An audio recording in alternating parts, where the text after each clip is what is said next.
இதுல பூரா என்ன அதர்மம் வந்தாலும் என்ன அக்கிரமம் வந்தாலும் நாராயணன் அங்கேதான் இருக்கிற வைகுண்டத்துல தான் உட்கார்ந்து படுத்த படுக்கையா இருப்பார். லட்சுமி காலாவதி உடனே சௌக்கியமா நடந்துட்டு இருப்பாரே தவிர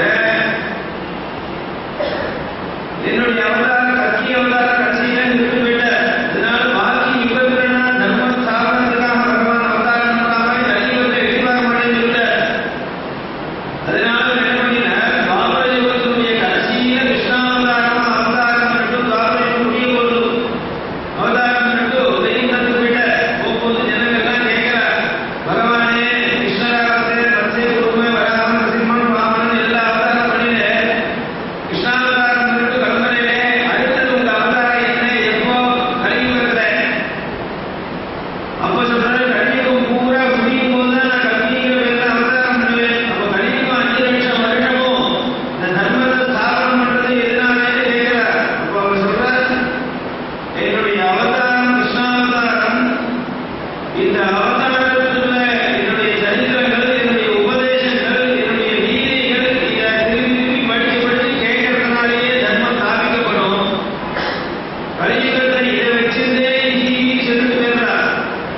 அதனால சிரவணஸ்மரணாதிகாரி கரிஷ்யந்தி தீர்த்தனம்.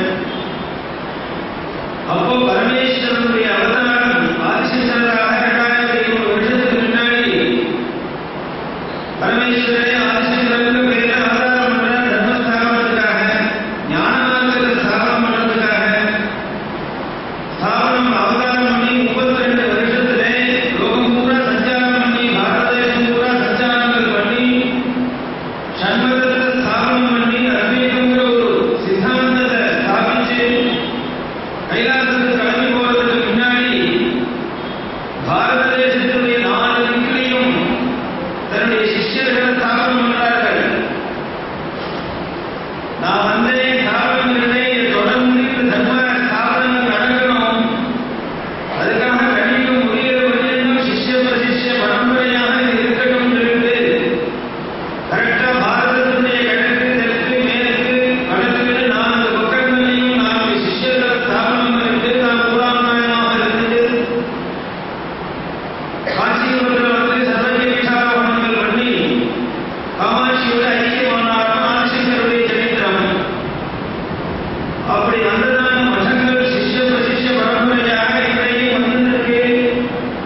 பல ஆச்சாரியர்கள், பல ஞானிகள் அவதாரம் பண்ணி ஆதிசங்கர் எந்த தர்மத்தை ஸ்தாபனம் பண்ணினாரோ, வைதிகமான தர்மத்தை, அந்த தர்மத்தை ஸ்தாபனம் பண்றதுக்காக அவரவர்கள் காலத்திலே சில காரியங்கள் பண்ணிட்டு வரார்கள். அப்படி வரக்கூடிய மഠங்களிலே காஞ்சி காமகோடி பீடம், சுரேஸ்வரருடைய பரம்பரையில் வரக்கூடிய மடம். இன்னைக்கும் காஞ்சி காமகோடி பீடத்திலே காஞ்சிபுரம் மடத்துக்குள்ள போனா சுரேஸ்வரருடைய சந்நிதி இருக்கும். ஆதிசங்கருடைய மடத்துக்கு 4 சிஷ்யர் இருக்காங்க இல்லையா, அதுல ஒருத்தருக்கு சுரேஸ்வரர்னு பேரு. பத்மபாதர், ரத்தாமரர், தோட்டக்கிழந்து பேர் இருக்கிற மாதிரி சுரேஸ்வரர்னு 4 ஒருத்தர். அவர்தான் அவர்களிலிருந்து வரக்கூடிய பரம்பரை. மடத்துல போனா மகாபரிகா அதிஷ்டானம் இருக்கிற மாதிரி சுரேஸ்வரருக்கு தனியா ஒரு சந்நிதி இருக்கு, ஒரு விக்கிரகங்கள் இருக்கு, பிரதர்சனம் பண்ணலாம், நமஸ்காரம் பண்ணலாம். அவர்களிலிருந்து ஆரம்பித்து வரக்கூடிய பரம்பரைகள் எத்தனையோ ஞானிகள் அவதாரம் பண்றான். சங்கரனுடைய சித்தாந்தத்தை ஸ்தாபனங்கள் பண்ணிவிட்டான். அதுல 70 பேர் ஆச்சாரியர்களாக வந்திருக்கார்கள். இன்னைக்கு 70வது ஆச்சாரியர்களை நாம் இன்னைக்கு பார்த்துருக்கோம். அந்த கட்டத்துல 69வது ஆச்சாரியராக வந்தவர் நம்ம ஜெயேந்திர சரஸ்வதி சுவாமிகள் சொல்லக்கூடிய புத்திரிவா. இப்போ கூட சதீமா இந்த கோவில் வந்து கேட்கிறார். அவருக்கு அடுத்ததாக பிரகாசிக்கிறவர், அவர்னாலேயே பிரகாசிக்கிறவர் 70வது பீடாதிபதி சங்கரன் ஜெயேந்திர சரஸ்வதி சுவாமிகள் பாலபரிவாணி வேறு. இவர் 2 பேரும் இன்னைக்கு மெட்ராஸ்ல சம்ஸ்கிருத காலேஜில் சேர்ந்து போட்டிருக்கார். சதமுனீஸ்வர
அப்படி அவதாரம் பண்ணி சித்தியான ஒரு மகான்னா சந்திரசேகரேந்திர சரஸ்வதி சுவாமிகள் சொல்லக்கூடிய காஞ்சி மகா சுவாமிகள். இவர் சாதாரண மனுஷரிலே பகவத் ஸ்வரூபம் பகவானுடைய அவதாரம் அப்படிங்கிறது எப்படி தெரிகிறதுன்னா அவர் நாளில் அவர் பண்ணியிருக்கிறதான காரியங்கள் அதை யோஜனை பண்ணி பார்த்தா ஒரு அனலைஸ் பண்ணி பார்த்தா சாதாரண ஒரு மனுஷனான நிச்சயம் அதே மாதிரி வாழ முடியாது. ஏதோ பகவானுடைய அம்சமாக இருக்கணும், இந்த பகவத் சொரூபமாகவே இருக்கணும். அப்படிப்பட்டவர்களால் தான் அவ்வளோ பெரிய ஞானியாகவும் அப்படி வாழ முடியும். ஒவ்வொரு அம்சத்தையும் பார்த்தா சாதாரண மனுஷனே தெரிகிறது. எல்லா தர்மத்தையும் அவர் ஸ்தாபனம் பண்ணியிருக்காரு. அவர் ஸ்தாபனம் பண்ணாத தர்மமே இல்லை. அதனால அவரை எப்படி உபாசிக்கிறதுக்கு ஒருத்தருக்கும் முடியல. அதே மாதிரி தர்மசாஸ்திரம் தெரிஞ்சவர்கள் வேதசாஸ்திரம் படித்தவர்கள் வேதத்தில் சிறந்தவர்கள் சொல்லுவார். சாஸ்திரங்கள்லாம் படித்தவர்கள் சிறந்த சாஸ்திர ஞானின்னு சொல்லுவார். தமிழ் தெரிஞ்ச பண்டிதர் பெரிய மகா தமிழ் பண்டிதர் சார் அவர்பா. இங்கிலீஷ் தெரிஞ்சவர்கள் ஷேக்ஸ்பியர் நாடகத்தை நடிச்சிருக்கிறவர் பிரெஞ்சு பாஷையை தெரிஞ்சார் சொல்லுவார். சங்கீதம் தெரிஞ்சவரை கேட்டால் மகானுபான். எல்லா சாஸ்திரங்களிலையும் எல்லா கலைகளிலையும் இதுவாக பிரகாசித்தார். அப்படி பிரகாசித்து எத்தனை வருஷம் வாழ்ந்தார்? தீர்க்கமான ஆயுசு மகரிஷிகள்லாம் வாழ்ந்தார். தீர்க்கமான பிரபாபயுகு இந்திரியத்தை அடக்கி ஒருவன் இந்திரியத்துக்கு கட்டுப்பட்டு வாழ்க்கையை நடக்காமல் தன்னுடைய கட்டுப்பாட்டுக்குள்ளே கண்ணு காது மூக்கு நாடுகிற இந்திரியத்தை கட்டுப்படுத்தி வாழ்ந்தால் மனுஷனுடைய பூர்ணமான ஆயுசு 100 வயசு வாழ முடியும்னு சாஸ்திரம் சொல்றது. அப்படி 100 வயசு வாழ்ந்து காமிச்சிருக்கார். சதமான அனுபவமே இந்த 100 வயசுக்கு குறைச்சி பல பேர் வாழ வேண்டிய காரணம் என்ன? இந்திரியத்தை சரியாக கட்டுப்படுத்தல. போனபடி நம்ம வாழ்ந்துட்டோம். நாக்கு என்னென்னலாம் கேட்கிறதோ கொடுத்துட்டோம். ஏகாதசியிலே ஒரு உபவாசம் கிடையாது. கண்ணு என்ன பார்க்கறதோ பார்க்கணும், காது என்ன மியூசிக் கேட்கிறதோ கொண்டு கேட்டுருக்கோம். இந்திரியங்கள் கட்டுப்பட்டு வாழ்க்கை நடத்தினா ஆயுஷ் குறைஞ்சிட்டே இருக்கும். அப்படி இல்லாமல் இந்திரியங்களை அடக்கி வாழ்ந்ததுனால 100 வயசு வாழ்ந்து 1894 அவர் பிறந்தார். 1994 கரெக்டா 100வது வருஷத்துல சித்தியார். 100 வருஷமா இருந்த ஒரு மகான் 87 வருஷம் பீட்டாதிபதியா இருந்தார். அவர் லோகம் பூரா சஞ்சாரம் பண்ணினார். 13 வயசுல பட்டத்துக்கு வந்தவர், சன்னியாசியா ஆனவர். 87 வருஷம் லோகம் பூரா சஞ்சாரம் பண்ணினார். விழுப்புரத்துல தான் மகாபலிவா பிறக்கிறார். மகாபலிவா பிறந்ததான அவதாரம் பண்ணதான ஸ்தலம் அப்படின்னு சொல்லுவா. பிறந்த வீடுன்னு சொல்றது. விழுப்புரத்துல ஹனுமான் கோவில் இருக்கு. அதிலே ஒரு சாதாரண ஒரு வீட்டிலே சுப்பிரமணிய சாஸ்திரிகள் மகாலட்சுமியும் ஒரு தம்பதிகள் அவளுக்கு குழந்தையா பிறக்கிறார். அவன் யாருன்னே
8 வயசுல முதல்ல குடிக்கிறதுக்கு யாருமே சன்னியாசம் வாங்கிக்கிற சங்கரர் ஆதிசங்கரர். அதே மாதிரி இங்க ஒரு நாடகம். நீ ஏன் கவலைப்படுற?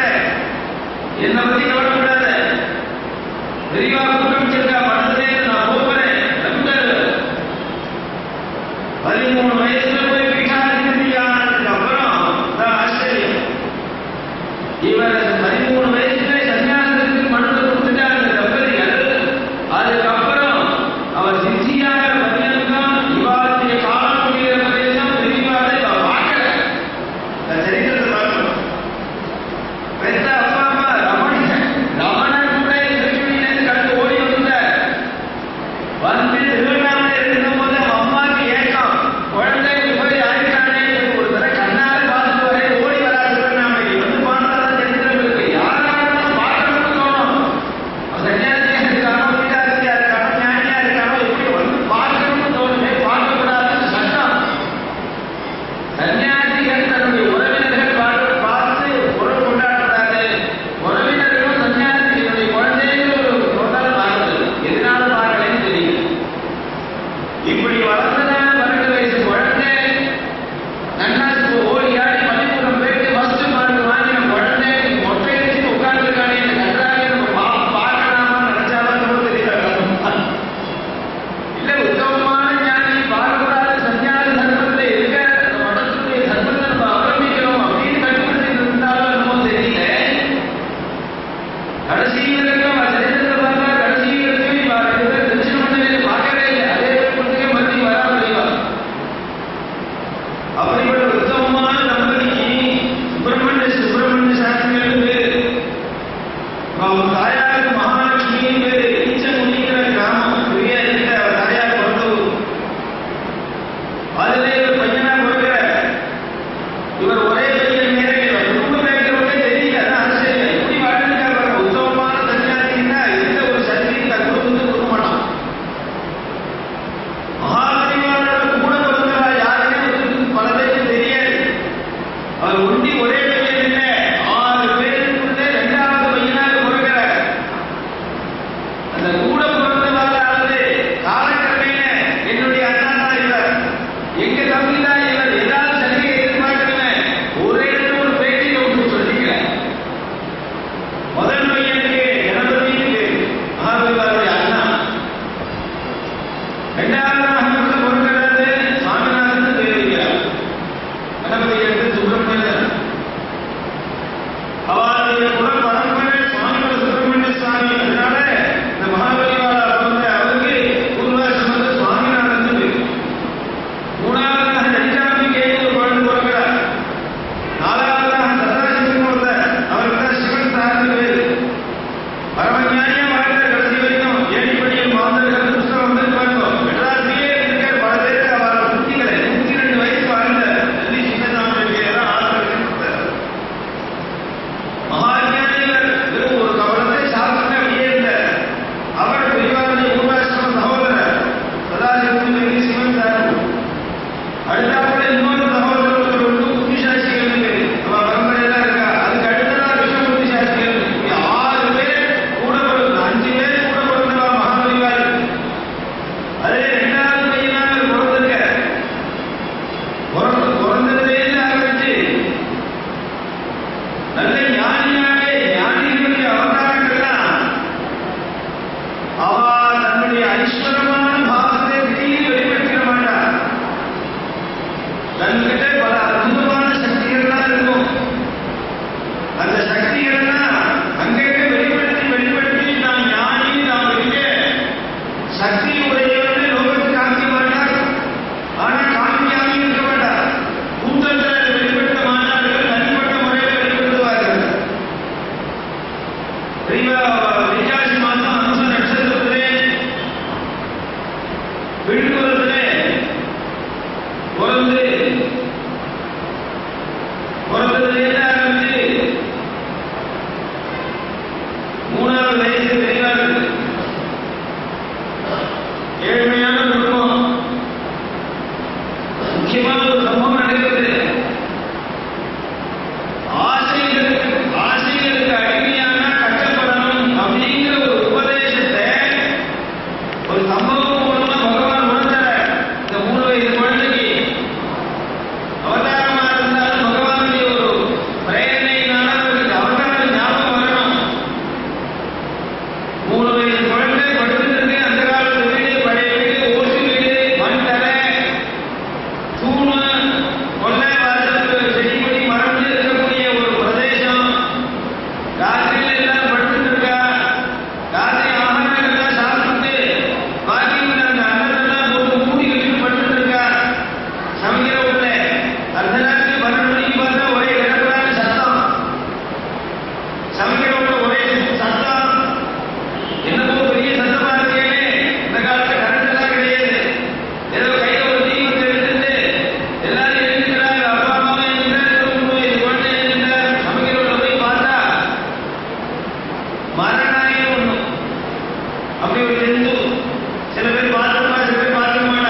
விழுப்புரத்துல பிறந்தானே தவிர குடும்பம் ஏழ்மையான குடும்பம் இருந்தாலும் ஒரே ஊர்ல நிரந்தரமா வசிக்க முடியல.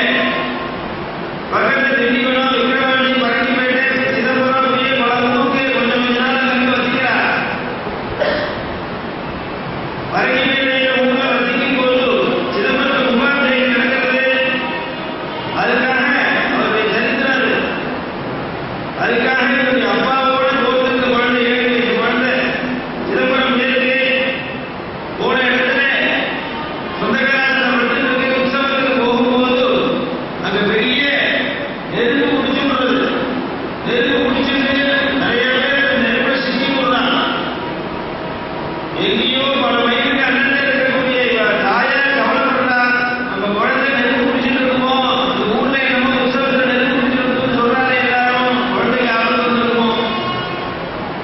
ஞானியா இருக்கிறதால என்ன பண்ற, 7 வயசு குழந்தை தாயாருடைய சொப்பனத்தை போய் சொல்ற. ஐயா, தாயாருடைய சொப்பனத்தை போய் அம்மா நான் சௌக்கியமா இருக்கேன், நீ கவலைப்படாத. அந்த காலத்துல போன் கிடையாது, மொபைல் போன்லாம் ஏது. தாயார் கவலைப்படுறாரே, அந்த காலத்துல ஐஸ்வர்ய பாகத்தை வெளிப்படுத்துறாரு. 7 வயசுல சொப்பனத்துல போய் ஒரு தாயாருக்கு ஒரு குழந்தை சொல்றதுன்னா எவ்வளவு பெரிய அவதாரமா இருக்கணும். இதெல்லாம் வச்சுதான் நாம சொல்றோம் இவர் அவதார புருஷன், சாதாரண புருஷன் இல்லை. ஆதிசங்கருடைய சரித்திரத்தையும் ஒண்ணு உண்டு. 5 வயதா இருக்கும்போது ஐஸ்வர்ய பாகத்தை வெளிப்படுத்தினார். சொப்பனத்துல போய் தாயாருக்கு சொல்ற, நான் சௌக்கியமா இருக்கேன், நெருப்பு பிடிச்சதுல நான் மாட்டிக்கலமா, கவலைப்படாதே. நம்ம காலையில எழுந்து அக்கம் பக்கத்துல விசாரிச்சு இதே மாதிரி சொப்பனம் என்ன நெருப்பு பிடிச்சிருந்தாவே விசாரிச்சா சாயங்காலமா வந்து சேர்ற பத்திரமா அப்பாவும். இவருக்கு 68வது பீடாதிபதி நம்ம மகாதேவா. இதுக்கு பின்னாடி இருந்தவர் 67வது பீடாதிபதி இளவரசர் இருந்தார். அவர் பேர் மகாதேவேந்திர சரஸ்வதி. அவருடைய சித்தியான ஸ்தலம் கலரை, ஆற்காடு கிட்ட கலரைன்னு ஒரு ஊர். அங்கதான் இவருடைய குரு சித்தியான அதிஷ்டானங்கள். அதுக்கும் பின்னாடி இருந்தவர் 66வது பீடாதிபதி. அவருக்கு இவரோட பேர் தான் சந்திரசேகரேந்திர சரஸ்வதி சுவாமிகள் பேரு. தனக்கு மேல உள்ள குருவுக்கு குருன்னு பேரு, அவரோட குருவுக்கு பரம குருன்னு பேரு, அவரோட குருவுக்கு பரமேஸ்வரி குருன்னு பேரு, அவரோட குருவுக்கு பராத்மர குருன்னு பேரு. சம்ஸ்கிருதத்திலே குரு, பரமகுரு, பரமேஸ்வரி குரு, பராத்மர குரு என்று குருமண்டலத்தை சொல்லுவார்கள். 4 பேரை ஞாபகம் வச்சுக்கணும். நம்ம அதுக்கு பிதர்களை ஞாபகம் வச்சுக்கணும். பித்ரி, பிதாமகன், பிரபிதாமகன் 3 தலைமுறை சொல்றோமே. அதே மாதிரி சன்னியாசிகளா இருக்கிறவர்களுக்கு குரு, பரமகுரு, பரமேஸ்வரி குரு, பராத்மர குருன்னு 4 தலைமுறைகள் நம்ம ஞாபகம் வச்சுட்டு வந்தனம் பண்ணணும், நமஸ்காரம் பண்ணணும். அதனாலதான் சன்னியாசிகளுக்கு வந்தனம் பண்ணும்போது 4 தடவை நமஸ்காரம் பண்ணணும். காக்கைகள் மாதிரி ஒரு தடவை நமஸ்காரம் பண்ணிட்டு அபிவாதியை சொல்லக்கூடாது. அவளுக்கு அபிவாதியே கிடையாது. அவளே நாமத்தை விட்டு உட்கார்ந்துருக்கா. அவளுக்கு ஒரு பேரு கோத்திரங்கள் சொல்லி அவள் அந்நிய மாத்தாத. அவளுக்கு ஒண்ணு தேவை. நீ யாரா இருந்தானே அவளுடைய பார்வையில எல்லாம் ஒன்னா பார்க்கணுங்கிறதுக்காக இந்த கோத்திரம் சர்மா தான் சொல்லக்கூடாது. அபிவாதி 4 பேருக்கு நமஸ்காரம் பண்ணுவோம். சன்னியாசிகளுக்கு சேவிக்கும் போது நமஸ்காரம் பேரு வந்தனம் பேரு. நமஸ்காரத்துக்கும் வந்தனத்துக்கும் என்ன வித்தியாசம்? நமஸ்காரம் அப்படின்னு சொன்னா யாருக்கு நான் நமஸ்காரம் பண்ணணுமோ அவனை விட நான் தாழ்ந்தவன் அப்படின்னு அவர்கிட்ட வெளிப்படுத்துறதுக்காக நமஸ்காரம். அப்படி இல்லையே, வந்தனம்ங்கிறது அவன் எதிர்பார்க்கிற சன்னியாசிகள் நான் பண்ண வேண்டியது. இப்படி 4 குரு. அதனால நம்ம மகாபலிகாவுக்கு குருவா பிரகாசிக்கிறவர் மகாதேவேந்திர சரஸ்வதி. அவரை பத்தி நினைச்சுக்கணும். அதுதான் அவளுக்கு செய்கிற கிருதஜ்ஞதை. அதுக்கு மேல உள்ள குரு 66வது ஆச்சாரியராக பிரகாசித்தவர். இவருடைய பெயரே சந்திரசேகரேந்திர சரஸ்வதி சுவாமிகள். அவ அங்க கேம்பு விழுப்புரம் பக்கத்துல திண்டிவனத்துல கேம்ப்ல இருக்கா. சந்திரமௌலீஸ்வரர் பூஜை பண்றது, மகாத்மா சுந்தரி பூஜை பண்றது, இதெல்லாம் அந்த பீடத்தில் வரக்கூடிய சன்னியாசிகளுக்கு விதிக்கப்பட்ட கர்த்தவியம், கடமைகள். இதெல்லாம் கட்டாயம் பண்ணி ஆகணும்பா. அதுக்காக பின்னாடி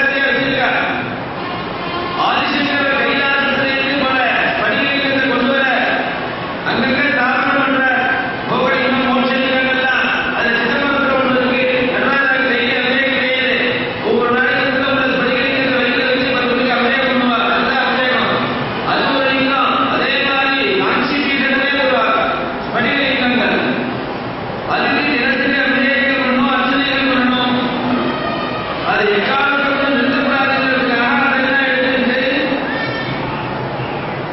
அன்னைக்கு இங்க சஞ்சாரம் பண்றோமோ அந்த இடத்துக்கு புலிகளோட போதுதான் கேம்ப் நடக்கும்.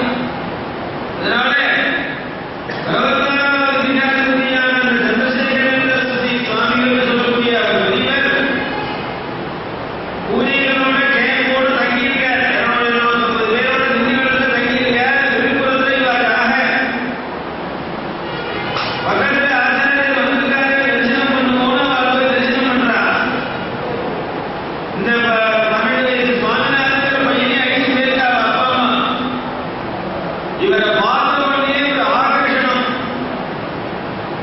இவரை பார்த்த உடனே ஏதோ ஒரு மாதிரி ஒரு அஃபெக்ஷன் வருது அந்த குருவுக்கு. சாதாரண குழந்தை மாதிரி தெரியலையே. இப்போ 12 வயசு குழந்தைய அழிச்சு வந்தா அவனும் சாதாரணமா பள்ளிக்கூட போற குழந்தையா தான் இருக்கான். ஆனா அவர்களுடைய பார்வையே ஒரு மாதிரி இருக்கு, குருவுடைய கட்டாட்சம். அதனால ஒரு அபிமானம் வந்துள்ளது. இந்த குழந்தைக்கும் அவரை பார்த்தாலும் ஒரு அஃபெக்ஷன் வருது.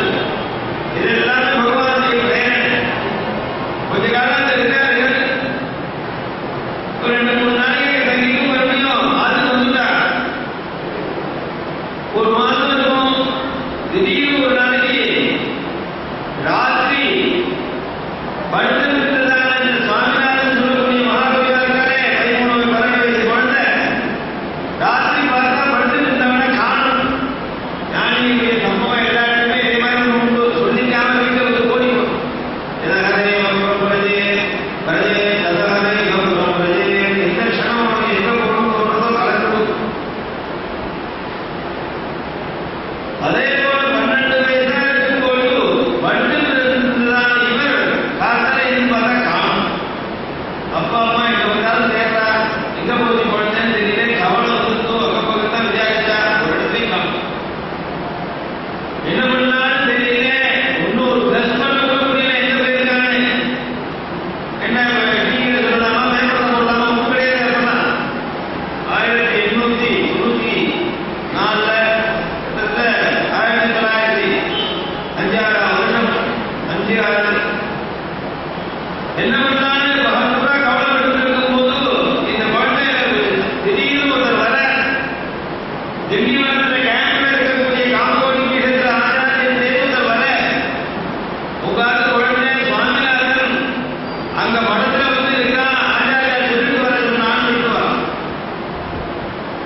இங்க கலந்து திடீர்னு சொல்லிக்காம அங்க போயிட்டு பெட்டர் இல்ல. அப்பவே என்னன்னு தெரியல, திடீர்னு போகணும்னு சொல்லியிருக்கு. எப்படி போனாலும் தெரியல, ரொம்ப தூரம் இருக்கு, நடந்து ஓடி போயிருக்கு. அதுக்கப்புறம் இவ போய் அங்கேருந்து அழிச்சுட்டு வரா. மனசு பூரா லயிக்கிறது, அந்த குருவுக்கு லயிக்கிறது இருக்கு. 13 வயசு அந்த குரு இருக்காரே, அங்கேருந்து படத்துலேருந்து ஒரு தடவை இவ சொல்லி அனுப்புற. அதுக்கு முன்னாடி இப்படி பையன் வீட்டை வந்து ஓடி போயிட்டான்னு அப்பா அம்மா கவலை வந்துட்டோம். என்ன ஆச்சுன்னு தெரியல. இந்த பையன் என்ன ஃபியூச்சர் என்னன்னு தெரியல, கவலையா இருக்கு. ஒழுங்கா படிச்சு பாஸ் பண்ணி ஒரு பேசி பெரிய ஆசிரியரா வரணும்னு நினைக்கிறேன் அப்படின்னு நினைச்சிட்டு உடனே என்ன பண்ணுவா, கவலையோட கூட ஜாதகத்தை பண்ண ஆரம்பிச்சேன். மகாபரிவாதி ஜாதகம் அபூர்வமான ஜாதகம், சும்மலத்த ஜாதகம், சுக்கரனுக்கு உச்சம். அதனால அந்த ஜாதகத்தை ஆராய ஆரம்பிக்கிறார். பக்கத்திலே அதே ஊர்லயே ஒரு கும்பம்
இப்படியெல்லாம் நினைக்காத சுப்பிரமணியா பெரிய மகாஜானி இல்ல சக்கரவர்த்தி, 2 லோகம் இருக்கு அவருக்கு. ஒண்ணு லோகத்தையே கட்டி ஆளக்கூடிய சக்கரவர்த்தியா இருக்கணும், பஞ்சவத்தே லோகநாயகா, லோகத்துக்கே நாயகனா இருக்கணும். இல்ல மகாஜானியா இருந்து லோகத்துக்கே தர்மத்து ஸ்தானம் கொண்டவரா இருக்கணும்பா. அப்படிப்பட்ட ஜாதகம், நீ அதை பத்தி கவலைப்படாத. அர்ஜுனர் இந்த சந்தர்ப்பத்துல தான் மடத்திலேருந்து சில பேர் வரா. என்ன மடத்துல அவர் பெரியவா உத்தரவாரு, குழந்தை சுவாமிநாதன் எழுதி மடத்துக்கு வர சொல்றா, உடனே எழுதி வர சொன்னான்னு சொல்லி அனுப்புறா. என்ன அவருடைய அபிப்பிராயம், அடுத்த பீகாரத்தியா இவரை நியமிக்கணும், இவருக்கு சன்னியாச தீட்சை கொடுத்து சிஷ்யனா மாற்றிக்கணும்னு அபிப்பிராயத்தை அவர் சொல்லி அனுப்புறா. மடத்திலேருந்து திண்டிவனத்திலேருந்து அங்கேருந்து சொல்லி அனுப்பி, இந்த காலத்துல வசதிகள்லாம் கிடையாது, காசு இருந்தா மோட்டர் இருந்தா இப்ப நினைச்சா காசு கடையில் வேணும். அதனால வண்டியை கூட்டிட்டு இவ அம்மா குழந்தைய அழிச்சிட்டு எதுக்குன்னு தெரியல மடத்துல உத்தரவு, ஆச்சாரியர் உத்தரவு, உடனே கிளம்பிடுவா. அவளுக்கு பத்தி உடனே கிளம்புறார்கள். கிளம்பி போய் சேர்றதுக்கு 2-3 நாள் ஆகுது. நைட்டு தாண்டி போடுவேன். அதுக்குள்ள இந்த பீఠாதிபதியா இருக்கிற 64வது பீఠாதிபதி சந்திரசேகர சுவாமிகள், அவருக்கு சரீரத்தில் சில சிரமங்கள் வந்துள்ளது. சரீரத்தில் சிரமங்கள் வந்து இவர் அந்த இடத்துக்கு போய் சேர்றதுக்குள்ளேயே அவர் சித்தியாயிட்டார். அவர் நினைக்கிற தனக்கு அப்புறம் நம்ம சிஷ்யாஸ்திக்காக மறுபடி பீఠாதிபதியா வச்சுட்டு காலத்தை முடிச்சுக்கணும்னு நினைச்சேன். ஆனா இதை வரத்துக்கு தாமதம் ஆயிடுது. அதனால அங்கேயே பல நாளா கைங்கரியம் இருந்த லட்சுமி நாராயணன் பேருடையதான ஒருத்தருக்கு சன்னியாச தீட்சை கொடுத்துட்டு சித்தியாயிடுச்சு. இவா லேட்டா போய் சேர்றதா, அங்க உள்ளவாள்லாம் சொல்றா, உங்களை தான் எதிர்பார்த்து பண்றான். வராதனால ஆபத்தாளத்துல அவருக்கு சன்னியாசம் கொடுத்தாச்சு. பேசாம இங்கே தங்கிட்டு இருக்கா. அவர் 67வது பீடாதிபதியா வந்தார். மகாபரிவாருக்கு குருவா ஒருத்தர் வச்சுட்டார். லட்சுமி நாராயணன் பூர்வாசிரமம் பேரே சன்னியாசம் வாங்கினது கூட அவருக்கு மகாதேவேந்திர சரஸ்வதி. நம்ம மகாபரிவாருக்கு சந்திரசேகரன் பேர் இருக்கிற மாதிரி அதுக்கு மேல உள்ளவாருக்கு மகாதேவன் பேர். இந்திர சரஸ்வதிங்கிறது இந்த காமகோலி பீடத்தினுடைய ஒரு பரம்பரையா வரக்கூடிய ஒரு டைட்டல். எதுவாக இருந்தாலும் அந்த இந்திர சரஸ்வதிக்கு ஒத்திக்கும். ஜெய இந்திர சரஸ்வதி, சங்கரகிரி இந்திர சரஸ்வதி, சந்திரசேகர இந்திர சரஸ்வதி, இது சேரும். அதனால துவாதச நாமங்கள் இருக்கு சன்னியாசத்துக்கு. 12 பேர்ல ஏதோ ஒன்று தொடர்ந்து வரும். அதை பீடத்துக்கு அடையாளம். 67வது பீடாதிபதியா மகாதேவேந்திர சரஸ்வதி சுவாமிகள், இவர் மடத்திலே தங்கியிருக்கார். அம்மாவோட அப்பாவோட 13 வயது சுவாமிநாதன். அதுல இந்த மகாதேவேந்திர சரஸ்வதி சுவாமிகள் அவருடைய காலம் ஆச்சரியமா இருக்கு. இவர் 100 வயது வாழ்ந்துங்க, சித்தியை வாழ்ந்துங்க. இவருக்கு பின்னாடி உள்ள குரு சன்னியாசாசிரமம் ஸ்வீகாரம் பண்ணிட்டு 7 நாள் தான் இருந்தார். 7 நாளிலே சித்தியாயிட்டார். சித்தியாருக்கு முன்னாடி அவர் நினைக்கிறார், நம்ம குரு இவருக்கு தான் ஸ்வீகாரம் கொடுத்து எடுக்கணும்னு நினைச்சார். அதனால அவர் குருவுடைய ஆசையை நிறைவேற்றணும், நாம இவருக்கு பீடாதிபதியை கொடுப்போம், சன்னியாசம் கொடுத்து சிஷ்யனா எடுப்போம்னு நினைச்சிட்டு அதை குருவுடைய ஆசையை நிறைவேற்றுறதுக்காக இந்த சுவாமிநாதன் சொல்லக்கூடிய மகாபரிவாருக்கு 13 வயசுல இது கொடுத்துட்டு சன்னியாசியாக ஆசிரம ஸ்வீகாரம் கொடுத்துட்டு 7 நாள்ல அவருக்கு வசூலி நோய் வந்து சித்தியாயிடும். இவர் சன்னியாசியா 13 வயசுல சன்னியாசாசிரமம். என்ன ஆச்சரியம், இந்த 67 பீடாதிபதிகள், இவர் 68வது. அவர் குரு, அவருக்கு சிஷ்யர், அவருக்கு சிஷ்யர், அவருக்கு சிஷ்யர், அவருக்கு சிஷ்யர்னு வந்துருக்கு. ஒவ்வொரு சிஷ்யனையும் அதுக்கு மேல உள்ள குருவானவர் சன்னியாசம் கொடுத்து சிஷ்யனாக ஏற்றுக்கொண்டு கூடவே வச்சுப்பார். பல விஷயங்கள் சொல்லிக் கொடுப்பார். நம்ம மனசுடைய பழக்க வழக்கம் இதுதான், இப்படிதான் பூஜை எல்லாம்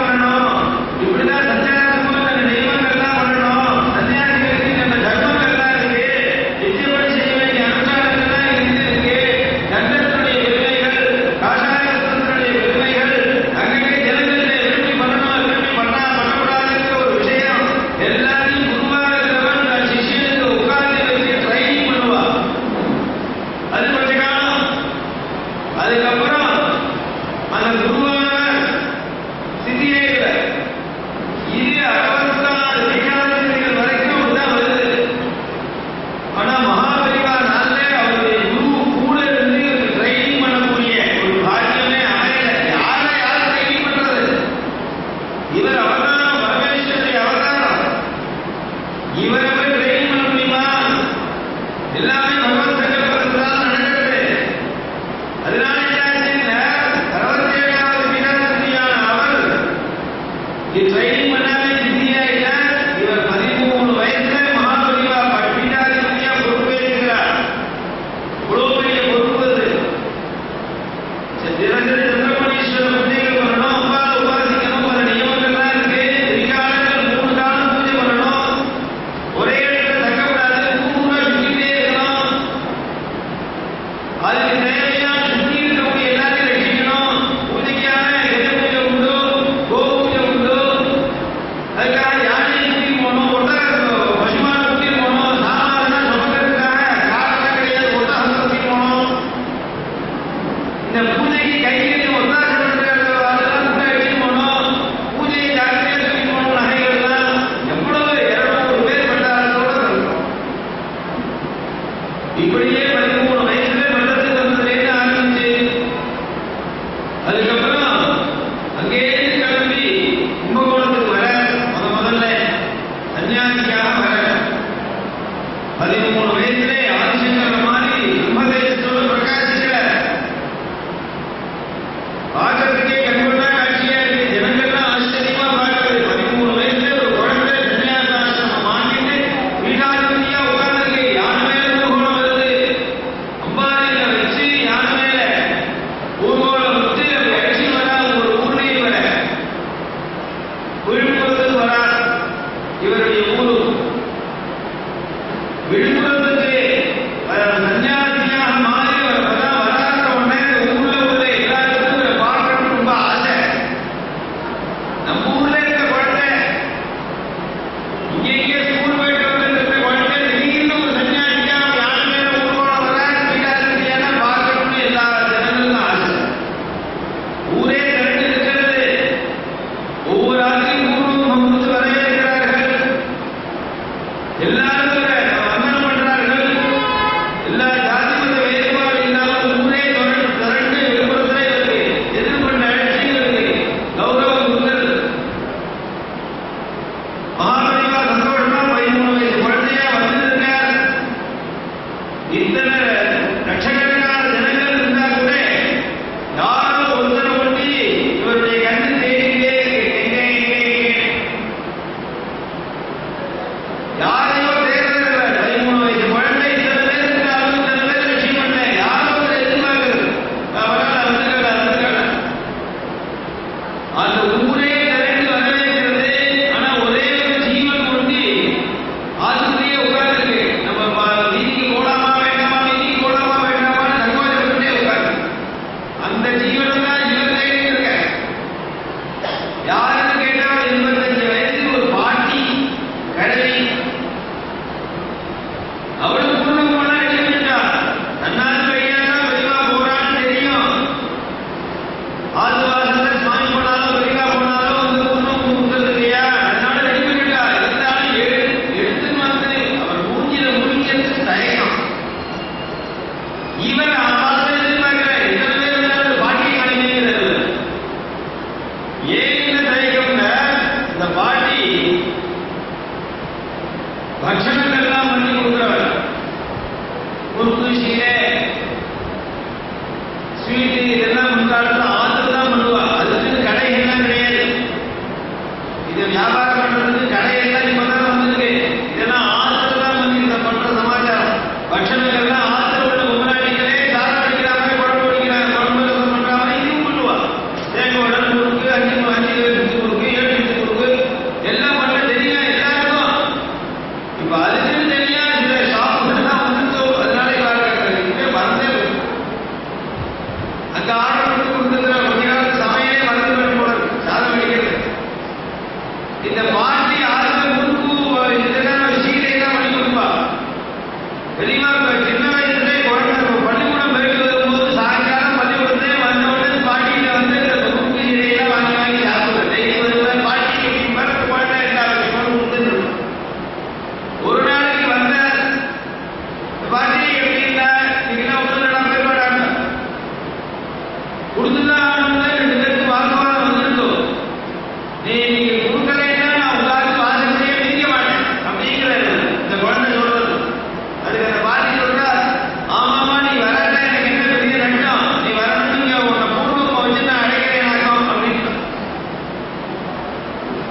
அன்னைக்கு போகாத நிறுத்தினவர் தான் இன்னைக்கு அதே மாதிரி வர இந்த பாட்டிக்கு சொன்ன வார்த்தை ஞாபகம் வருது.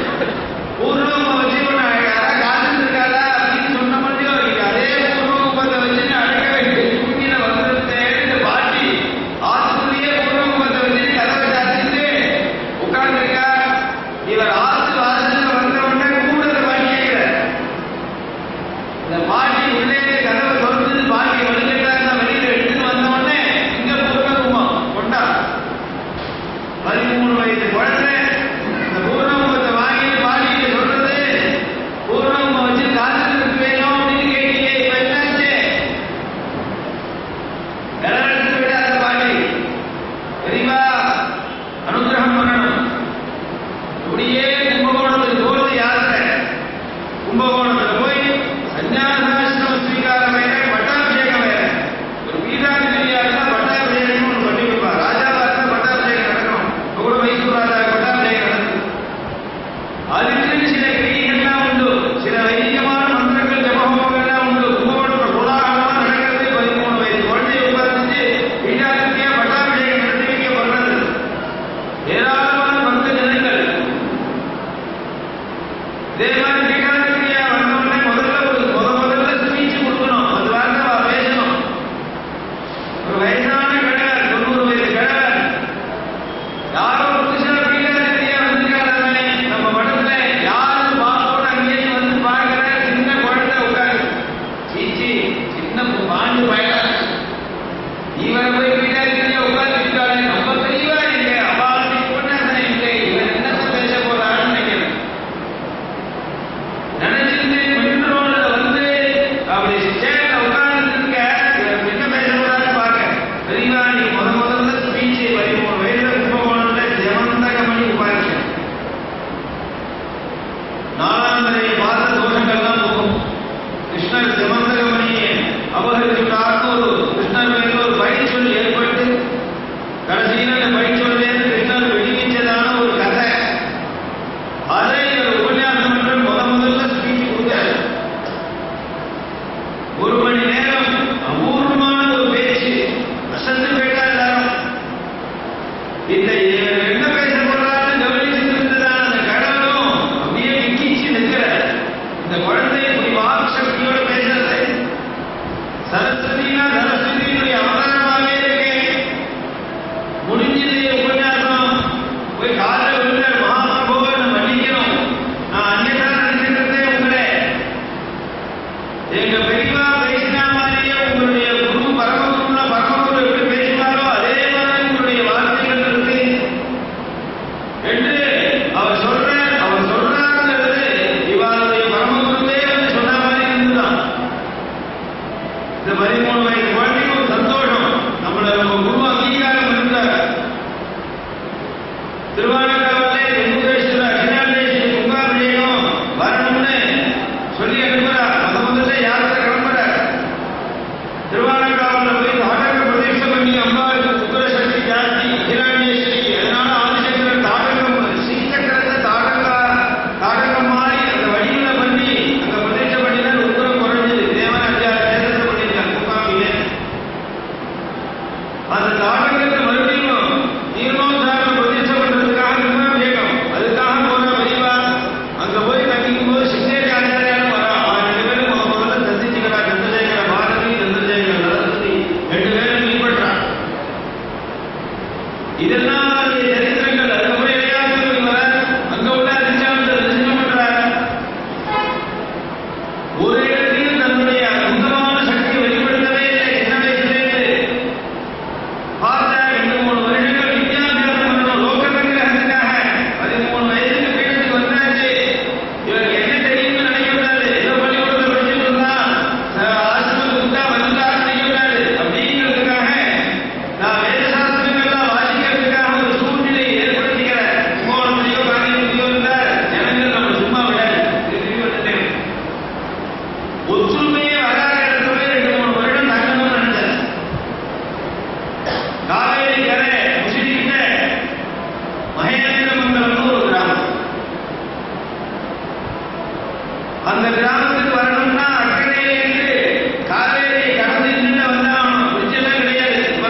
அவளும் பொறுப்பா பாடங்கள் லோகத்துக்கு அர்த்தம்.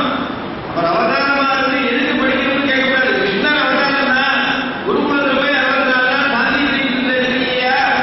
ராமர் அவதாரம் தான். சிஷ்யத்தில் போய் ஆசிரமத்தில் தங்கலையா? லோக சங்கிரகார்த்தம் சில காரியங்கள் பண்ணியே ஆகணும். தான் என்ன பண்றோமோ அதுதான் லோகம் அனுமதிக்கணுங்கிறதுக்காக சில காரியத்தை பண்ணியே ஆகணும். கீதா காரியத்தை சொல்ற லோக சங்கிரகத்துக்காக ஞானி சில காரியம் பண்ணுவா. அது அவனுக்காக இல்லை, லோகத்துக்கு சிக்ஷிக்கிறதுக்காக. அதனால வித்யாபியாசம் பண்ணணுங்கிற ஒரு யாகத்துக்காக இவர் போய் மகேந்திர மண்டலத்தில் தங்கி 2-3 வருடம் அவர் வித்யாபியாசம் பண்றார். ஆனா அந்த சொல்லி கொடுக்கிறவா இருக்காளே அவளுக்கு பெரிய தர்ம சங்கடம். இவரோ சின்ன வயசு 13 வயசு, நமக்கோ 75 வயசாயிடுது. ஆனா ஆசிரமத்தை ஒரு பெரியவர் சன்னியாசி நம்ம கிடையாது. ஆசிரமம்னு பார்த்தா நமஸ்காரம் பண்ணணும். தன்னுடைய சிஷ்யன் கிட்ட பாடம் வாசிக்கிறான், வயசுல சின்னவர்னு பார்த்தா நமஸ்காரம் பண்ணக்கூடாது. இவர் நமஸ்காரம் பண்ணணும். தர்ம சங்கடத்தை மாட்டிக்கிட்டா. இந்த தர்ம சங்கடத்தை இருக்காங்கிறத பெரியவா புரிஞ்சுட்டா. அதுக்காக அவர் என்ன பண்ற, பாடம் ஆரம்பிக்கிறதுக்கு முன்னாடி அவருடைய குருவுடைய படம் ஒன்று வச்சுட்டு அதுக்கிட்டமே ஒரு நின்று அவ நமஸ்காரம் பண்ணும்போது குருவுக்கு நமஸ்காரம் பண்ணுதா அனுப்பிச்சு பண்ணட்டும். அவ தர்மசங்கத்தை காப்பாற்றுறேன். இப்படியே சில காரியங்கள் எல்லாம் பண்ற இவ. ஆனா விளையாட்டுத்தனமா இருக்காரு. 15 வயசுல என்ன விளையாட்டுத்தனமா இருக்காரு. திடீர்னு காவேரி நடுக்க உள்ள மருந்துல போய் உட்கார்ந்துக்கிறது. பல காலங்கள் கண்ண மூடியில் ஏதோ தப்பு கொண்டு வா, தியானத்தில் இருப்பா, திரும்பி அங்கேயும் வருவா. இவாள் பார்க்கறா, சொல்லி கொடுத்துருவா. சொல்லி கொடுத்த பாடத்தை சிந்தனை பண்றாரா, அனலைஸ் பண்றாரா, நல்லா ஞாபகம் தெரிஞ்சுக்கிறாரா, அனலைஸ் பண்ணி பார்க்கறா. உடைக்கிறது பாடம் வாசிக்கிறோம். பாடம் வாசிச்சதுக்கு அப்புறம் சிந்தனை பண்ணணும், திருப்பி திருப்பி பார்க்கணும். அப்பதான் வாசிச்ச பாடத்துக்கு வேல்யூ. பாடம் சொல்றோமோ சொல்றதுக்கு முன்னாடி புத்தகம் பார்த்துக்கணும். பாடம் வாசிக்கிறோம், வாசிச்ச புத்தகம் பார்க்கணும். இவர் ஒண்ணுமே பண்ணலேன்னு ஒண்ணு பார்த்தா ஒரு மீட்டிங் போட்டுட்டா. சொல்லிக் கொடுக்குற வித்வான்கள் எல்லாம் ஏதோ பெரியவா கூட்டாளே வந்தோம். ஒரு விழாச்சு 2 விழாச்சு அவ வந்து சத்தையா வாசிக்கிற மாதிரி நமக்கெல்லாம் தோணல. அதனால நமஸ்காரம் இருந்து மந்திராட்சியை வாங்கி கூட பார்த்து போய் கேட்கும். அங்க போய் இருக்க யாருக்கா சொல்லி கொடுத்தாலும் ஏதாவது ஒரு பிரயோஜனம். பெரியவாளுக்கு தான் நமஸ்காரம் பண்ணா போயிட்டு வரேன். எங்க போறேன்? அப்பா கூப்பிட்டு போறோம். ஏன் பெரியவாளுக்கு ஒன்றும் இது ஒன்றும் இந்த வியாக்கரணம் மீமாம்சை ஒன்றும் என்ன இல்லை, இதெல்லாம் இல்லையே. நீங்க வேணா ஏதாவது புத்தகத்திலிருந்து சொல்லணும் சொல்றேன். பெரியவா சொல்லணும். பெரியவா போய் யாராவது சொல்லுவாடா அப்படின்னு வாங்கி சொல்றதே தவிர குரு கொடுக்கிறது. இந்த ஹேட்வா பாசத்தை கொஞ்சம் சொன்னா தேவலாம். பெரியவா ஏதோ ஒரு இடத்துலயே சொல்லணுங்கிறான். விசேஷாசி கண்ண முடிக்கிற பெரியவா இதிலிருந்து இந்த ஹேட்வா பாசத்தை முன்னாடி என்ன பண்ணிட்டாங்க. கண்ணிய நியாயம், பிராச்சீன நியாயங்கள், ஹேத்து, சாத்தியம், பட்சதர்மத்தை, வியாபம், பராமரிசம் எல்லாத்தையும் சொல்லி ஒரு 1/2 மணி நேரம் ஆச்சரியப்பட்டு போயிட்டா எல்லாரும். என்னமோ பாடம் வாசிக்கும் போது அசால்ட்டா இருக்கா, பின்னாடி திரும்பி பார்க்கல, பின்னாடி திரும்பி பார்க்கல. ஆனா புத்தகத்துல இல்லாத பாவங்கள்லாம் சொல்றாரு, அர்த்தங்கள்லாம் சொல்றாரு. சாதாரண மனுஷர் இல்லை. இந்த குழந்தையை தீர்மானம் பண்ணி ஆச்சரியப்பட்டு விக்கிச்சு வைக்கிறார்.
ஒன்றுமே சொல்லல. ஆனா எல்லா ஜனங்களும் தர்மஸ்வரூபம் அவர் இல்லையா?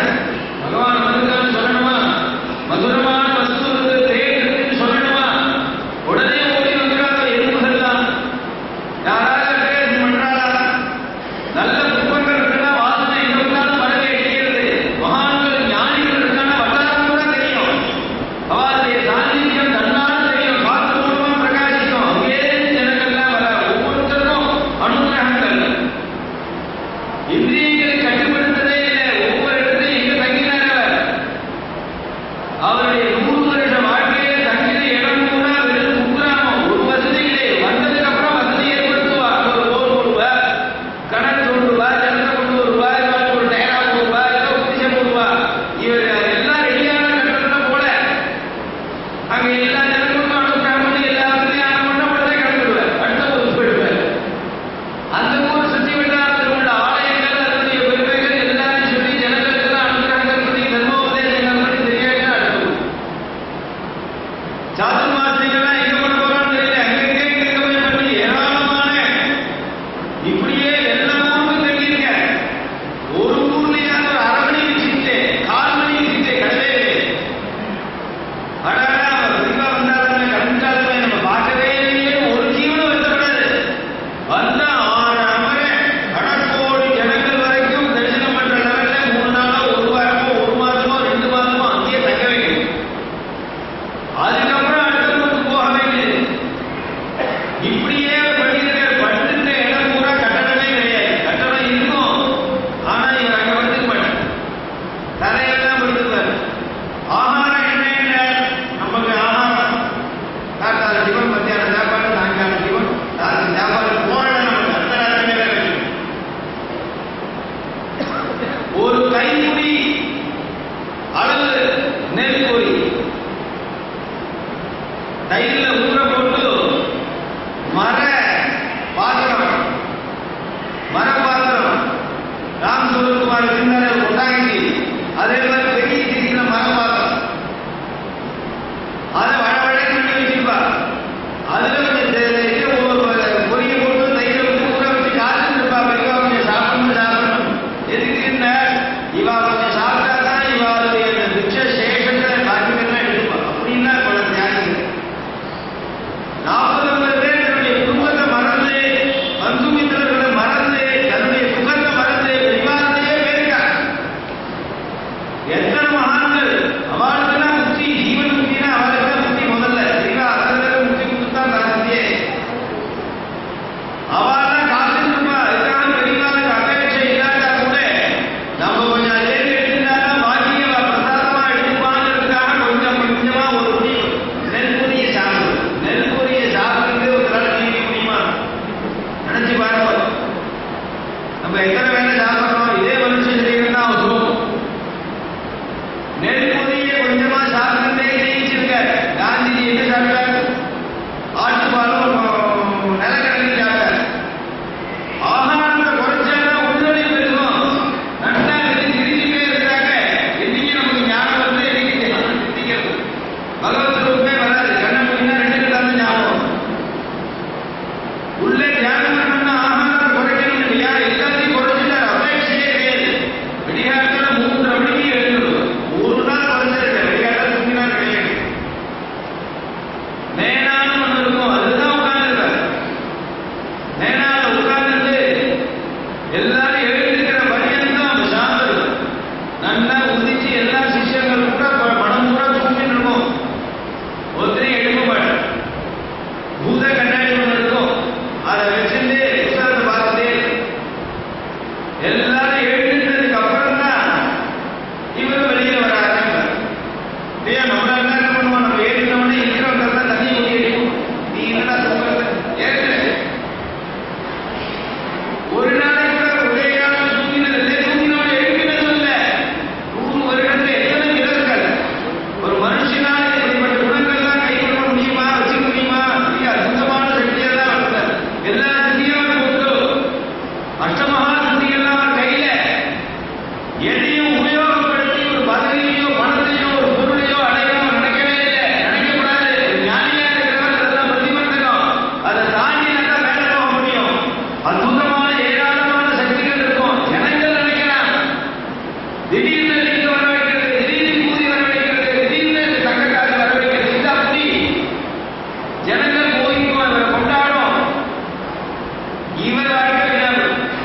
ஞானமார்க்கத்துக்கு பிரதிபந்தகம். ஆனா எல்லா சித்தியும் உண்டு. பல அற்புதமான சக்திகள்லாம் வச்சிருந்தது இல்லைன்னா சின்ன வயசுலயே சொப்பனத்தை போய் பேச முடியுமா தாயாருக்கு? இன்னைக்கு பேசலாம்னாக்க அன்னைக்கே பேசியிருக்காரு சொப்பனத்துல. மிருகங்கள்லாம் கட்டுப்படுத்தக்கூடிய சக்தி. அடுத்து யானைகள்லாம் இவர் சொன்னது கேட்கிறது, பசுமாடுலாம் சொன்னது கேட்கிறது. சரித்திரத்தை பார்த்தா சில சம்பவங்கள் வெளியில வந்து பல சம்பவங்கள் வெளியில வரல. பெரிய அற்புத சக்தி உடையவர் நினைச்சா எதெல்லாம் வரவேற்பார். அங்கே பெரியவாளுக்கு தரிசனம் பண்ண வர பெரியவா மீனாட்சியில் இருக்கா, கேட்க போட்டு இருக்கார், இடத்துல உட்கார்ந்துருக்கார். அவர் அங்கேயிருந்து வர பெரியவாள் பார்க்க வரா. அவர் அவ்வளவு பெரியவர், அவர் தபஸ்வி. அவரே வர மக்கள் படுறது. அவர் வரான்னா அவர் சேர்த்த பசங்க முன்னாடி நான் வசிச்சாதான் வரேன்னு சொல்லி எடுத்துக்க வரணும் பட்சத்து.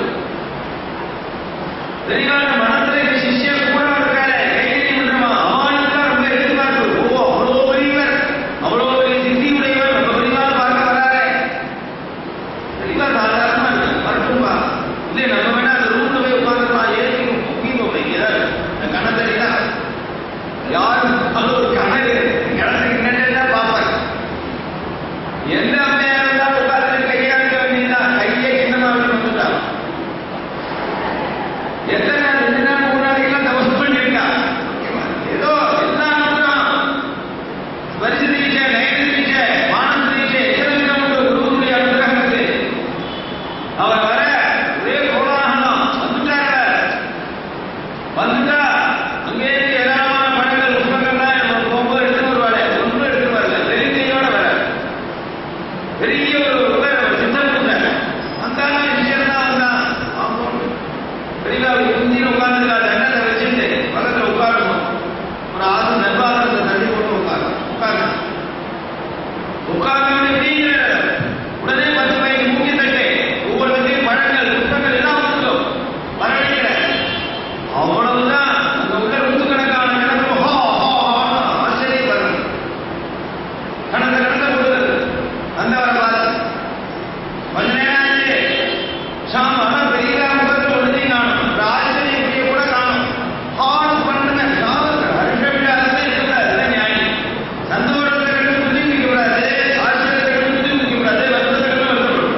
சாமன் இத்தனை பேரும் சந்தோஷப்படுறா, இவர் ஒன்றும் விசாரணை இருக்காருன்னு இந்த சித்த புருஷனுக்கு ஒரு ஏக்கம்.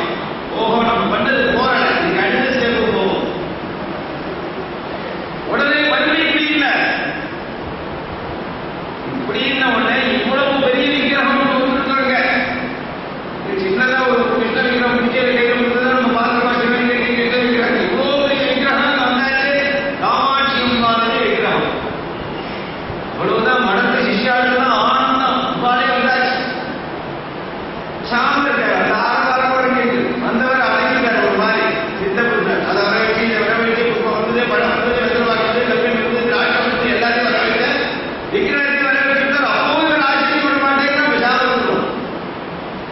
பெரியவா 10 ரூபா 10 நிமிஷம் விசாரம் இருந்தார். அதுக்கப்புறம் இந்த தீன குரல் தான் பெரியவா பேசுவா, எதுவா பேசாரு. ரொம்ப சந்தோஷம். நான் காஞ்சிபுரத்திலேருந்து கிளம்பி பல காலம் ஆச்சு. அங்கங்கே தங்கி வெகுவா பூஜை பண்ணி வந்துட்டு இருக்கேன். இருந்தாலும் மனசுல ஒரு ஏக்கம். காமாட்சியை பிரிஞ்சு இருக்கிறவே தரிசனம் பண்ணுறே ஏக்கம் இருந்தது. இன்னைக்கு நீ வந்து காமாட்சியே நேரம் கொண்டு வந்துட்ட, சந்தோஷமா இருக்கு. மேனேஜரை கொடுத்தார். அம்மா வந்துருக்கா, ஒரு புடவை எடுத்துங்க. உடனே ஒரு பட்டு புடவை கொண்டு வந்தார். சாத்திரா இருக்கிற சுத்தி கட்டிருக்கார். மாலையெல்லாம் வச்சுருக்காரு, எடுத்து போட்ட பழத்தெல்லாம் நைவேத்தியம் பண்ணு. உடனே நைவேத்தியம் பண்ணி பூஜை பண்ணி அந்த வந்த விக்கிரகத்துக்கு எல்லாம் வச்சாரு. சந்தோஷம் ஜனங்கள் எல்லாம் கடந்த பொருளாக போடுறாங்க.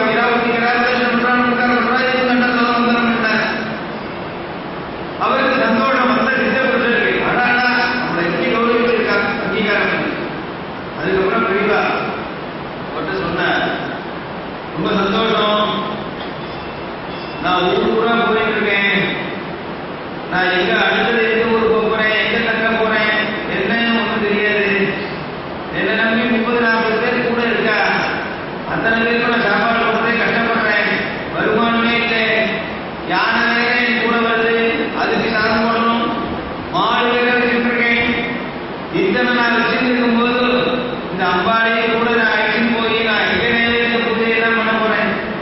அதனால நீ ஒரு காரியம் பண்ணு, எப்படி அம்பாளை நீ கொண்டு வந்தியோ அதே மாதிரி அம்பாளை மறைய பண்ணி அவ்வளவுதான்.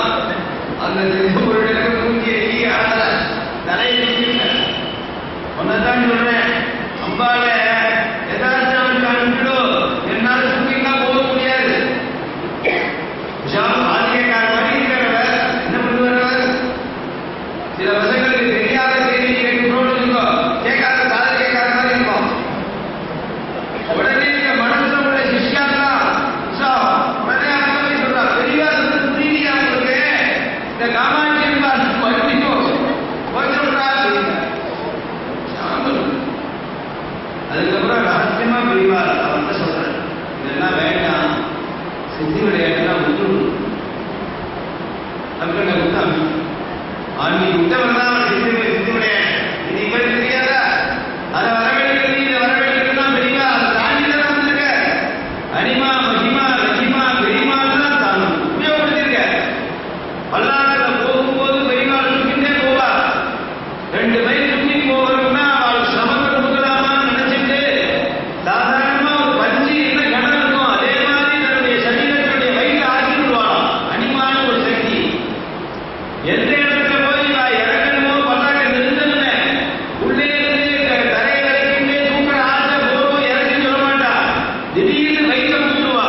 50 கிலோனாக்க 200 கிலோ மாதிரி இறங்க ஆரம்பிடுவா பெரியமாளுக்கு. உடனே இறக்கிடுவாளா. இந்த சித்திகள்லாம் இவாளுக்கு கைவந்த கலை, அற்புதமான சித்திகள்லாம் இருந்தது. ஆனா ஞானியா இருக்கணும். நம்ம பதத்தில் சொல்ற யோக புத்தகத்துல நீ இந்த மார்க்கத்துல போனா உனக்கு முதல்ல பிரதிபந்தமா இந்த சித்திகள்லாம் வரும். நீ அதை மோகிச்சேன்னா லோகத்துக்கு பதவி பணம்லாம் கிடைக்குமே தவிர உன்னுடைய ஞானம் ஆகிறதுக்கு பிரதிபந்தம். எதை பஞ்சபூதமும் உன்னுடைய கட்டுப்பாட்டுக்குள்ள வரும். நீ நினைச்சா எல்லாத்தையும் கட்டுப்படுத்தலாம். பெரிய பெரிய வெள்ளத்தெல்லாம் தடுத்து நிறுத்திருக்கா பெரியவா. பெரிய பெரிய மகா செஞ்சமார்கள் விஷக்காரத்துக்கெல்லாம் தடுத்து நிறுத்திருக்கா. எவ்வளவு பெரிய காரியங்கள்லாம் பண்ணியிருக்கா. எல்லா அற்புதமான சக்தியும் உண்டு. ஆனால் அது வெளிப்படுத்துறது சாதாரண மனுஷ மாதிரியே வேகம் போட்டு ராமன் அவதாரம் தான் இருந்தாலும் வருத்தப்படுற மாதிரி அழுது குழம்பி இதெல்லாம் நடிச்சார் ராமர். அதே மாதிரி தான் பரமேஸ்வரி அவதாரமான மகாபரிவாலும் அப்படியே நடிச்சிருக்க. ஆனா ஜனங்களுக்கு கருணை ஜாஸ்தி. எல்லா வாமன ஜனங்கள் கேட்க ஆரம்பிச்சு வித்வான் பண்டிதன் வரைக்கும் கருணை ஜாஸ்தி. ஒரு நாளைக்கு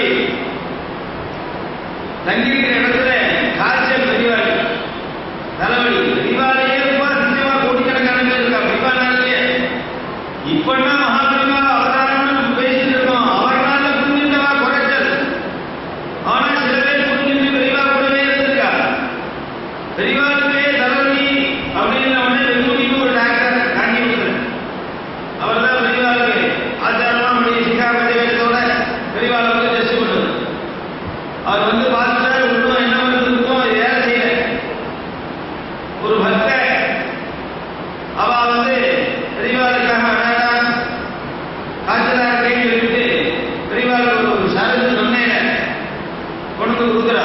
பெரியவாளுக்கு காய்ச்சலுக்காக கொண்டு வந்திருக்கேன் குங்குமப்பூவை நல்லா சந்தனக்கல்ல அரைச்சி சூடு பண்ணி நல்ல பதமா கொண்டு வந்திருக்கேன். பெரியவா அப்படியே நெத்தியில நன்னா அந்த பத்து போட்டுட்டா தலைவலினா காய்ச்சல்லாம் உடனே இறங்கிடும். இதை பெரியவா எடுத்துக்கணும் அப்படின்னு கொண்டு கொடுக்குறான். 2 நாளா கஷ்டப்பட்டு தயார் பண்ண வந்திருக்கேன். இப்படியா வை சந்தோஷம்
அந்த அம்மா வந்து பார்க்கிறா, அழகா சிவப்படமா இருக்கே, சாமானிய சுரூபம் பெரியவா வந்தா கழுத்துல கொடுக்குறா. நான் பிரியமா கொடுத்தது நீ பெரியவா உபயோகப்படுத்தினே.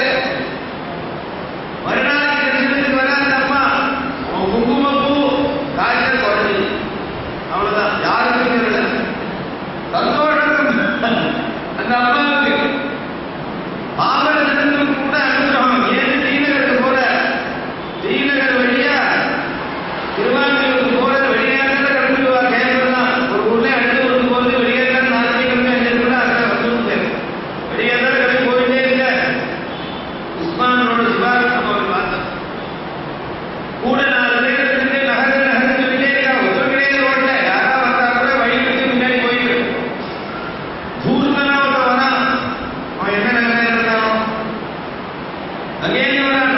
நகரே காட்சி சங்கராச்சாரியர் வர. நகரே சங்கராச்சாரியர் சொன்னா ஜனங்களுக்கு புரியும். சந்திரசேகரன் சொல்லி மகாதேவருக்கு புரியாது. சங்கராச்சாரியர் சொல்லுவோம் தான் எல்லாருமே 70 பேர் இருந்தாலும் எல்லாம் சங்கராச்சாரியர் தான். நகரே நான் ஏன் நகரணும்? உங்க சாமியார் வந்தா சீக்கிரம், உங்க சாமியார் வந்தா நான் ஏன் நகரணும்? அப்படியே கல்லாடி வரான். பெரியார் கதையில பெரியவாரிலேயே வந்துட்டான். மேல உராயிரம் மாதிரி இருந்தான். சாமி எங்க போயிட்டு இருக்கு? இல்லப்பா திருவான்மையூருக்கு போயிட்டு. நீ யாரு?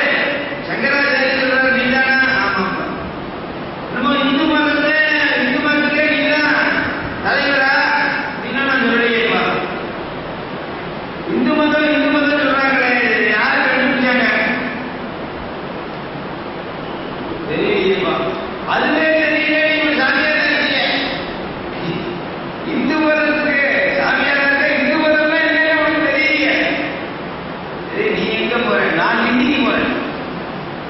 இன்னைக்கு எப்படி போவேன்? இதோ இப்படிதான் போறேன். எந்த ரோடு வழியா போறேன்? இந்த ரோடு வழியா தான். இந்த ரோடை யார் கொண்டு போட்டா? அது ஏன் சாமி நான் தெரிஞ்சுக்கணும்? ரோடை யார் போட்டா என்ன? ஏன் போறோம்?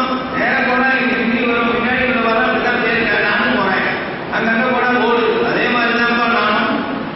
இந்து மதத்தை யார் கண்டுபிடிச்சா நான் தெரிஞ்சுக்க வேண்டிய அவசியம் இல்லை. எனக்கு முன்னாடி இருக்கிறவங்களாம் போனதுக்கே நானும் போறேன். எனக்கு கை காட்டி மாதிரி சில சாஸ்திரங்களோட வெளியில் போயிட்டு ஒரு அம்மா வரா, வைஷ்ணவா. எல்லா மதத்துக்கும் இவர் குருவா இருந்தது. ஆனா அவனுடைய மதத்தினுடைய ஆச்சாரிய சம்பிரதாயத்தை விடக்கூடாத பிடிவாதமா அவள் பண்ணது. பல பேர் தன்னுடைய மதத்தையும் தன்னுடைய சம்பிரதாயத்தையும் விட்டு பெரிவாரையே ஏற்க தயாராக ஆகியே இருக்கிறார். எத்தனையோ வைஷ்ணவ ஆச்சாரியர்கள் வந்து கொண்டாடி இருக்கார். ஆனா அவன் தர்மத்தில் இருக்கணும்னு உறுதியா இருந்தார். அண்ணாதிரிக்கார் அப்படின்னு ஒருத்தர் வேதலட்சணத்துக்கே பாடுபட்டவர்.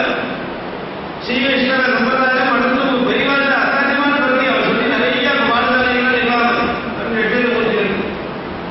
பத்திரிகை போட்ட மகாபிரிவாதான் குரு அப்படின்னு ஒரு பத்திரிகை போட்டு கொண்டு வந்து கொடுக்குற பெரிவா தெரிஞ்சுறா. ஏன்னா உனக்கு யாரா குரு? ஆச்சாரியர் யாரா? உனக்கு ஆச்சாரிய சம்பிரதாயம் வேற. நீ எனக்கு குருவா இருக்கலாம். ஆச்சாரியர் வேற. என் பேர் போட அவன் பேர் தான் போடும். வைஷ்ணவால அவன் எந்த சம்பிரதாயம் இருந்தாலும் அவள் இருக்கணும். ஒரு வைஷ்ணவ ஸ்திரியை மீறி வரா பெரியவா, நீங்க தான் எனக்கு உபதேசம் பண்ணணும். பெரிய சிக்கல மாட்டிருக்கு. என்ன உபதேசம்?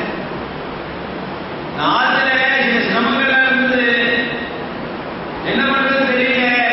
கேரளாவுக்கு போய் ஒரு நம்பூதிரியில பிரஷ்னம் பார்த்து ஜோசி பார்க்கணும்னு பார்த்தா அவ சொல்லுவான்னு சொன்னா. இங்கேருந்து நாங்க எல்லாரும் கிளம்பி போனோம். போனோம்னா அவன் பார்த்துட்டு குடும்பத்தில் பெரிய தோட்டம் இருக்கு, ராமேஸ்வரத்தில் போய் சிவஹோமம் பண்ணுன்னு சொல்லிட்டான். அப்படியா? சிவஹோமம் வந்து இந்த மாதம் வைதிகேசியில கூட சிவஹோமம் வந்து எழுதியிருக்கேன். சிவஹோமம் பெரிய பிராமணமா இருக்கு. சிவஹோமம் பண்ணு சொல்லிட்டான். பெரியவா நான் உண்மையை சொல்றேன். எங்க மாமியார் அவ அம்மா எல்லாரும் நான் பார்த்துருக்கேன். எங்க பரம்பரை இதே மாதிரி சிவஹோமம் பண்ணிய வழக்கம் கிடையாது. குறிப்பா வைஷ்ணவா யாருன்னு நாங்க சிவஹோமம் பண்ணவே மாட்டோம் பெரியவா. ஆனா ஜோசியர் சிவஹோமம் தான் பண்ணியான்னு சொல்றான். பெரியவா தான் வழி சொல்லணும். என்ன சொல்லுவா? பெரியவா சொல்ற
இந்த பிராயசித்தங்கள்லாம் உங்களுக்கு தேவையில்லை. இது என்ன பண்றது தெரியவா? உங்க ஆத்துக்காரரை சாலக்கிராம பூஜை பண்ண சொல்லு. ஆத்துல சாலக்கிராமம் இருக்கா? இது தினசரி பூஜை பண்ணி கீர்த்தம் தொலைச்சி வச்சு கல்கட்டு காட்டி நேரத்தையும் பண்ண சொல்லு. நான் என்ன பண்ணும் தெரியவா? ஏகாதசி உபவாசம் இது பசுமான பிரதர்சனம் பண்ணி பூஜை பண்ணு. எல்லா பாவமும் நிவர்த்தியாயிடும். தினமுமே தேவை பெரியவா பரமானுகிரகம் பண்ணு. நம்ம பட்ட சந்தோஷம் நம்ம என்ன நினைச்சு வந்தா இதே மாதிரி ஜோசியம் சொல்லுங்க. நம்ம பரம்பரையில வழக்கம் இல்லை. என்ன பண்ணுறது கேட்டா ஜோசியம் சொல்றத பண்ணிடணும், கஷ்டப்பட்டா பண்ணணும் சொல்லுவாரு நினைச்சு வந்த நல்ல வேலை ரிலாக்ஸ் பண்ணி விடுவோம். விஸ்வநாத ஒரு மேனேஜர் மடத்துல அங்கேருந்து வர பெரியவா ஏமாந்து போறேன். என்னப்பா நான் ஏமாந்து போறேன்? மடத்துக்கு வர உங்க சிஷ்யா எல்லாரும் ஒரு நாளைக்கு 50 பேர் வர எல்லாரும் உங்களை ஏமாந்தரா, நீங்களும் ஏமாந்து. என்னப்பா ஏமாந்தரா? எல்லாரும் உங்ககிட்ட வரும்போது ரொம்ப ஆச்சாரமான வர பார்த்தாலே எட்டு உட்காட்சத்தை போட்டு சிவப்படமா வராது. பஞ்சகட்டம் கட்டிட்டு இந்த லேடிஸ் எல்லாம் அதுக்கு மாத்திட்டு எல்லாம் வர. நீங்க என்ன நினைக்கிறேன்? இவ ஆசிரியும் இதா இருக்கா உனக்கு, எப்ப பார்த்தாலும் இதா இருக்கா உனக்கு நீங்க நினைக்கிறேன். ஆனா நீங்க தெரியுமா, உங்ககிட்ட வரும்போது ரேஷனை பார்த்துட்டு எல்லாம் வருது. ரேஷன் போடுறது அவங்க என்னடா பண்றா? இந்த மனசு வாசல் வர வரைக்கும் நாகரிகமா இருக்கா. இங்க வந்த உடனே வைக்கிட்டு மாத்திட்டு இல்லை உத்திராட்டம் போட்டு போட எல்லாம் பார்த்துட்டு பெரியவாழ்கிட்ட வரா. தரிசனம் பண்ணிட்டு போன உடனே எல்லாம் பழையதான். இது கூட தெரியாம பெரியவா ஏமாந்து இருக்காது. கஷ்டமா இருக்கு. என்னடா பண்ணுங்கிற? இல்லை இதெல்லாம் எனக்கு பிடிக்கல. பெரியவா சொல்ற ஒரு காரியம் பண்ணு. என்ன மேனேஜர் ஏஜென்ட் வந்தா சொல்றான், எல்லாரும் ஊர்லேருந்து பஸ்லேருந்து இறங்கி படத்து வாசல் வரைக்கும் வந்துட்டு அங்கேயிருந்து இப்படி வசனங்கள்லாம் மாற்றி வரான்னு சொல்றான். உண்மைதானா? ஆமா அப்படிதான். அப்போ ஒரு காரியம் பண்ணு. அங்க படத்து வாசல் எடுத்துட்டு அதெல்லாம் வஸ்திரம் மாற்றி கஷ்டப்படுறா. அங்க ஒரு 2 ரூம் கட்டி விட்டுரும். அவ வஸ்திரம் மாற்றி சௌகரியமா எடுத்து 2 வசதியும் பண்ணி விடா. இல்லை நம்ம ஏமாத்த ஆறா ஏமாத்த என்ன பண்ண சொல்றேன்? எப்போதுமே 24 மணி நேரமும் நல்லவராகவும் தர்மிக்கனாகவும் இருக்கிற மாதிரி பண்ற சக்தி எனக்கு கிட்ட இல்லை. 2 மணி நேரம் தான் அவள் நல்லவரா பண்ற சக்தி கிடையாது. ஆச்சரியப்பா அப்படின்னா மற்றவன் தடுக்கப்பட்ட தோஷத்தை கூட தம்மையில ஆரோபணம் பண்ணிட்டு ஜெகத்குருன்னு பேர் வச்சிருக்கேன். உலகத்துக்கே நீங்க தான் குருவா வந்து கேட்கிறா. காட்சியில் பண்ணிக்கலாம் இல்லை. ஜெகத்குருன்னு உங்களுக்கு யார் கையில் கொடுத்தா? உலகத்துக்கே குருன்னு சொல்றேன். உலகத்துக்கே குருவா இன்னும் யாரும் உங்களை சேர்ந்து சில மனுஷர்கள் சில பேர் வேணா ஒரு குருவா ஏற்கலாம். உலகத்துக்கு குரு நீங்க எப்படி ஏற்கல? டைட்டில் போட்டுட்டு ஜெகத்குருன்னு எப்படி வச்சுட்டு வந்து கேட்டார். அவர் சொன்னார், என்ன ஜெகத்குருன்னா என்ன அர்த்தம்? இந்த உலகத்துக்கே குரு அப்படி அர்த்தம் இல்லடா. உலகமே எனக்கு குருங்கிறதுக்காக ஜெகத்குருன்னு வச்சிருக்கோம். ஜெகத்தே எனக்கு குரு. 24 குருக்களை சொல்றார். அவங்க பாரதத்துல 24 பேர் எனக்கு குரு. அதே மாதிரி பெரியவா சொல்றா, ஒவ்வொருத்தருலேருந்து நான் ஒன்றும் கிரகிக்கிறேன். பல சம்பவங்கள் 100 வருஷம் வரைக்கும் வாழ்ந்து இதே மாதிரி பல அற்புதமான சக்தியை நடத்தினால்தான் நம்ம நடந்த அவரை மகான் ஒத்துக்கிறதுக்கு ஜனங்கள் அப்படி ஒரு இதை எதிர்பார்ப்பு ஏற்படுத்தியிருந்தா. ஆனா அற்புதங்களை அவர் நடத்தவே மாட்டார். ஞானியா இருக்கிறவன் அற்புத சக்தி வெளிப்படுத்தவே மாட்டார். வெளிப்படுத்தாமல் இருந்துட்டே பல காரியத்தை சாதிச்சிருப்பார்கள். ஏராளமான வெளிநாட்டுக்காரெல்லாம் வந்திருக்காங்க. எத்தனையோ பேருக்கு தேசத்துக்கே வழிகாட்டிருக்கிறார்கள். காந்தி நெல்லிச்சேரிங்கிற கிராமம் பாலக்காடுகிட்ட 2 மணி நேரம் கன்சல்ட் பண்ணிருக்கார். மகாபரிவாள வந்து இவர் அதே பழைய பண்புகிட்டு தான் இருந்திருக்கார். அவர் அங்கேயிருந்து வந்து காந்தி மத்தியானம் 3 மணிக்கு வந்து உட்கார்ந்து பேச ஆரம்பிச்சு யாரும் கூட இருந்தாலும் இன்னி வரைக்கும் 2 பேரும் என்ன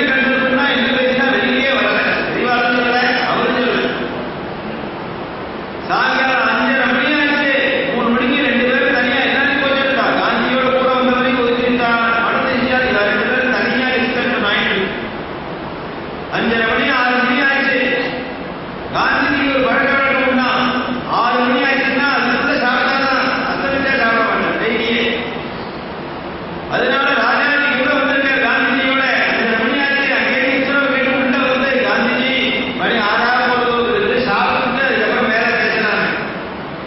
இனி இவனோட பேசுறதுதான் எனக்கு ஆகாரம், இதுதான் திருப்தி கேட்டுவா. அதுக்கப்புறம் கண்டினியூ பண்ணி பல நேரங்கள் பேசி அது என்ன பேசுறாங்கன்னு தெரியாது. பல நேரம் பேசிருக்காரு, அவனு சொல்றது வெளியில வந்து பல சந்தர்ப்பத்தில் பேட்டிக்காரர் காந்திஜி கேட்டிருக்கா. அது முடிஞ்சு ஒரு பொதுக்கூட்டத்தில் போய் பேசல கோயம்புத்தூர்ல காந்திஜி.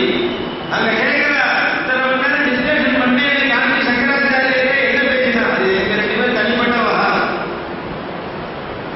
இவர் சொல்லக்கூடாது, 2 பேருக்கும் ஒரு மியூச்சுவல் அண்டர்ஸ்டாண்டிங். அது மீறி இவர் சொன்னா அவர் பண்ற துரோகம். அதே மாதிரி பரமஹாச்சாரியார் பல விஷயங்கள் இருக்கிறது. யாரு